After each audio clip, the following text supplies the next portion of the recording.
नमस्कार। आदर्श विद्या मंदिर द्वारा संचालित ऑनलाइन कक्षाओं में सभी भैयाओं, अभिभावकों और बहनों का स्वागत है। तो पिछले कालांश में हम परमाणु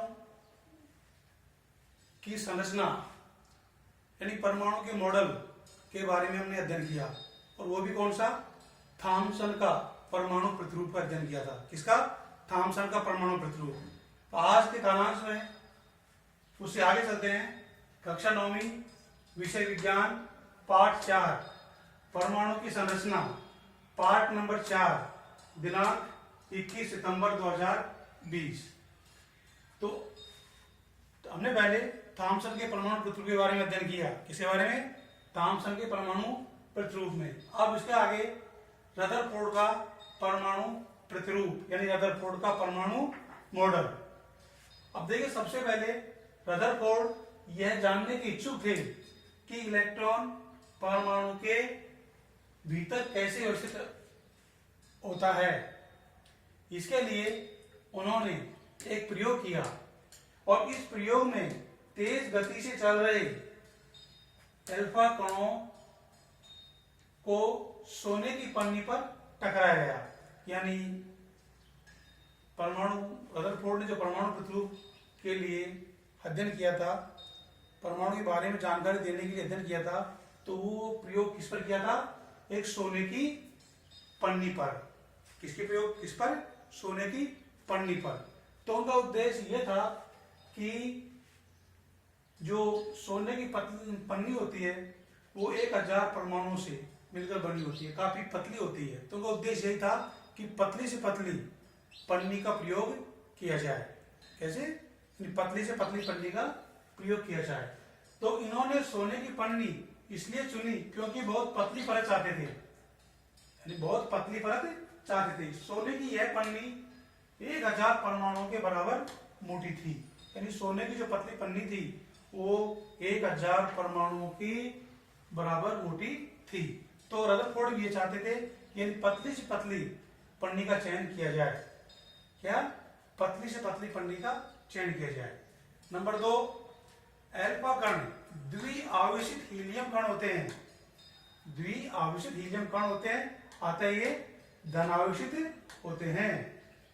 अल्फा कण वास्तव में क्या होते हैं? ये द्विआवेशित धनायन। तीसरा है, यह अनुमान था कि किसका? रदरफोर्ड का यह अनुमान था कि अल्फा कण सोने के परमाणुओं में विद्यमान अपरमाणु कणों के द्वारा विक्षेपित होंगे, क्योंकि अल्फा कण बहुत अधिक भारी थे। क्या थे? अल्फा कण बहुत अधिक भारी थे। रदरफोर्ड को अधिक विक्षेपण की आशा नहीं थी, लेकिन जब प्रयोग किया गया तो परिणाम कुछ अलग ही मिले, यानी जो आशा के विपरीत परिणाम मिले रदरफोर्ड को। जैसे आशा थी वैसे परिणाम नहीं, आशा के विपरीत परिणाम मिले। तो विक्षेपित होंगे क्योंकि अल्फा कण बहुत अधिक भारी थे। रदरफोर्ड को अधिक विक्षेपण की आशा नहीं थी, लेकिन अल्फा कण प्रकीर्णन प्रयोग, उस प्रयोग का नाम क्या है? अल्फा कण प्रकीर्णन प्रयोग ने आशा के बिल्कुल विपरीत परिणाम दिया। अब देख, इसमें क्या है? ये छोटे छोटे पतले बहुत सारे परमाणु है जिसे सोने की पतली पन्नी बनी हुई है। तो बीच में क्या है? परमाणु का केंद्रीय भाग है, केंद्रक है बीच में। तो देखिए, कोई भी अल्फा कण, ये अल्फा कण जा रहे हैं, ये क्या है? अल्फा कण है। क्या है भाई? अल्फा कण। ठीक है, तो अल्फा कण जा रहे हैं, तो देखिए परमाणु में होकर जा रहे हैं, यानी परमाणु के केंद्रीय भाग से नहीं टकराई, सीधे ही निकल गए। तो यानी इसका मतलब यह हुआ कि परमाणु का अधिकांश भाग क्या होता है? खोखला होता है। यानी अल्फा कण इस से अल्फा कण यहां सीधे ही निकल गए। देखिए यहां पर भी क्या है? ये अल्फा कण सीधे ही निकल गए। अब दूसरे देखिए अल्फा कण आ रहे हैं, और ये क्या है? ये परमाणु के केंद्र से टकराया, केंद्र से टकराया। तो केंद्र से टकराने के बाद में जो परमाणु का केंद्र होता है वो ठोस होता है। क्या होता है? ठोस होता है। तो ये सीधा ही इसी रास्ते से वापस इसका विक्षेपण हो गया।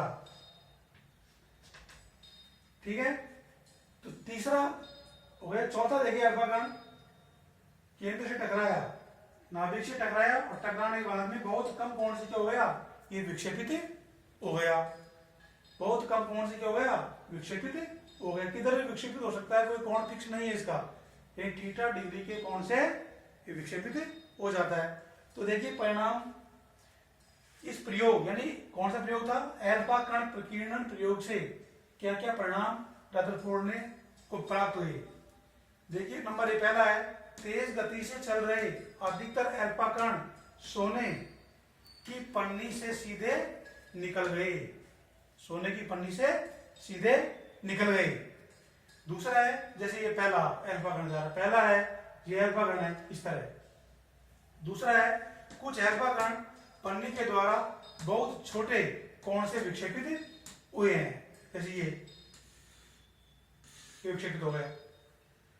और तीसरा है, आश्चर्यजनक रूप से प्रत्येक 12,000 कणों में से एक कण वापस लौट के आ गया, जैसे ये, यानी जो केंद्र से टकराया, नाभिक से टकराया, वो कण वापस लौट के आ गया। और कुछ नाभिक से टकराए और वो कुछ अपने बहुत कम कोण से क्या हुए, विक्षेपित हो गए। तो इस प्रकार रदरफोर्ड को ये परिणाम प्राप्त हुए। तो रदरफोर्ड इन परिणामों को अपने शब्दों में व्यक्त कर रहा है। रदरफोर्ड के अनुसार यह परिणाम उसी प्रकार अविश्वसनीय था जैसे अगर आप एक 15 इंच के तोप से गोले को टिश्यू पेपर, मतलब टिश्यू का मतलब होता है बहुत पतला पेपर पर 15 इंच मोटी तोप से गोला निकाला जाए, तो टिश्यू पेपर के टुकड़े पर मारते हैं तो वह लौटकर आपको ही चोट पहुंचाता है। तो इस प्रकार ये रदरफोर्ड ने इस परिणामों को अपने शब्दों में बताया। ठीक है, तो अब इसके बाद में इस परमाणु मॉडल में क्या क्या कमी रही रदरफोर्ड परमाणु मॉडल में, और आगे बोर का परमाणु मॉडल हम आपको अगले क्लास में बताएंगे। धन्यवाद। तो आपको ये गृह कार्य करना है और अधिक से अधिक इस वीडियो को लाइक करेंगे। ठीक है, धन्यवाद। इसका स्क्रीनशॉट ले लीजिए।